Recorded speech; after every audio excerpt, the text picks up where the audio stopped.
kinalaman naman ho ito doon sa naging takbo ng impeachment process dyan sa Kamara de Representantes. Nasa linya ng ating komunikasyon ang kinatawan ng ikalawang distrito ng Caloocan City, si Representative Edgar Erice. Magandang umaga po sa inyo. Si Bombo Dennis Hamito po ito. Together with me, si Bombo Everly Rico. Welcome to the program.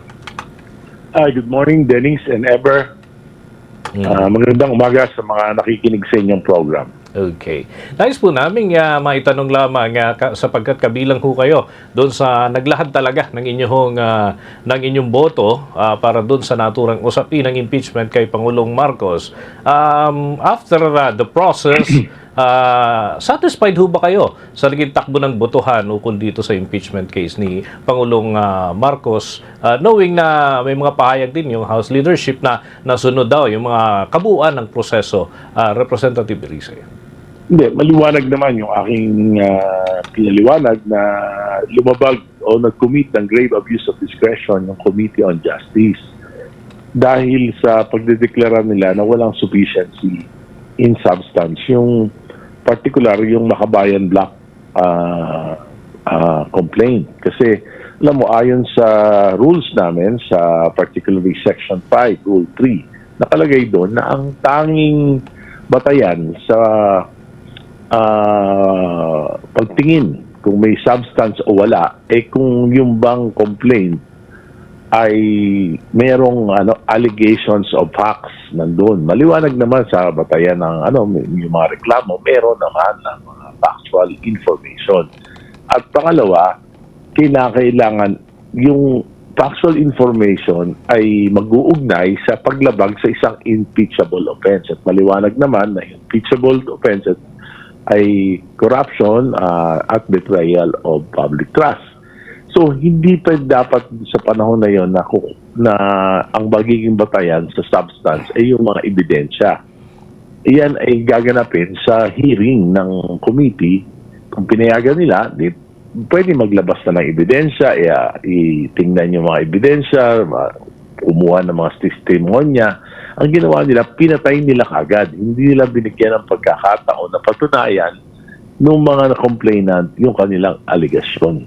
Kaya hindi ako kaya ako'y bumoto na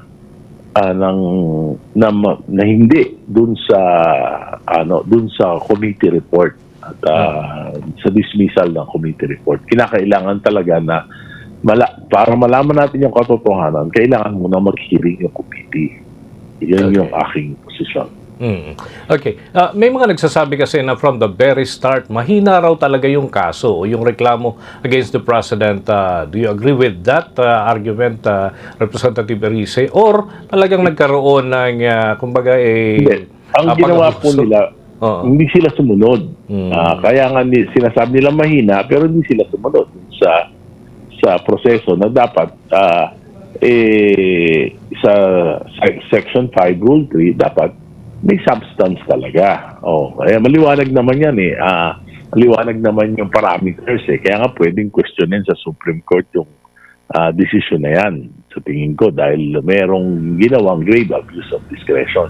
Kung mahina yung reklamo, bakit ayaw nilang payagan na ilabas yung mga ebidensya? Okay. Diba? Ang akin naman katandem si Bombo Everly Rico, may ilang punto rin na nais pong maitanong sa inyo. Sa ibang issue naman po, Representative Erice, ano po yung inyo pong inaasahan dun sa magiging handling po ng House Justice Committee sa impeachment laban po kay Vice President Sara Duterte? Do you expect po ba na magiging mas mahaba po ito dahil gagawin po mas mabubusisi pa itong parang ikalawang attempt para po ma-impeach yung ikalawang Pangulo dahil nga po hindi nagtagumpay yung naunang impeachment complaint laban po sa kanya? Alam niyo, tingin ko mas mahaba kasi hindi papatayin kaagad. At ako naman naniniwala na hindi dapat patayin yung kaagad na katulad nung ginawa dun sa impeachment petition complaint kay Pangulong Marcos. Dito, sang-ayon ako na bigyan ng pagkakataon na ilabas yung mga ebidensya at magpaliwanag yung akusado. Yun yung due process na hindi binigay dun sa complaint laban sa Pangulo. Sa palagay po ninyo, Representative Erice, kasing lakas pa rin po nung nakaraang impeachment yung susuporta dun po sa impeachment complaint, knowing na may mga nadagdag po na mga reklamo pa, kagaya po ng statements po ni Ramil Madriaga na nagsasabi o nag-aakusa po sa Vice Presidente na nakatanggap umano ng mga campaign funds mula sa drug lords at pogo operators. Ay, hindi pa po ako makakapag-comment dyan sapagkat hindi pa po nababasa yung impeachment complaint at ito po ay hindi pa nailalagay sa order of business ng Kongreso. Hindi ko po alam, ngayon yata mailalagay ngayong araw na ito at ngayon kami mabibigyan ng mga kopya nung complaint. Ang mahalaga po para sa akin, kung meron namang aligasyon na may recital of facts, at merong koneksyon yung facts dun sa any impeachable offense, palagay ko po, dapat i-deklara na may substance, form and substance, pagkatapos magkaroon ng pagdinig. At dun sa pagdinig, ang magiging posisyon ko po, magiging patas ako sa appreciation ng mga ebidensya. Kung may ebidensya, di papabor ako. Kung wala namang ebidensya, hindi ako papabor. Dapat ganyan din yung ginawa dun sa complaint laban sa Pangulo. Alright, Bombo Dennis. Okay, with that, maraming salamat po sa mga pagtugon sa aming mga katanungan ngayong umaga. Representative Erice, magandang araw po sa inyo.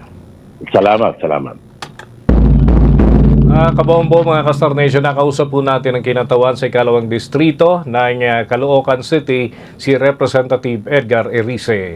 For the most trusted source of news and information, visit our website at www.bomboradio.com. Follow us on Bombo Radio mobile app, Facebook, YouTube, TikTok, and X, formerly Twitter. Like, share, and stay connected. Anytime, anywhere.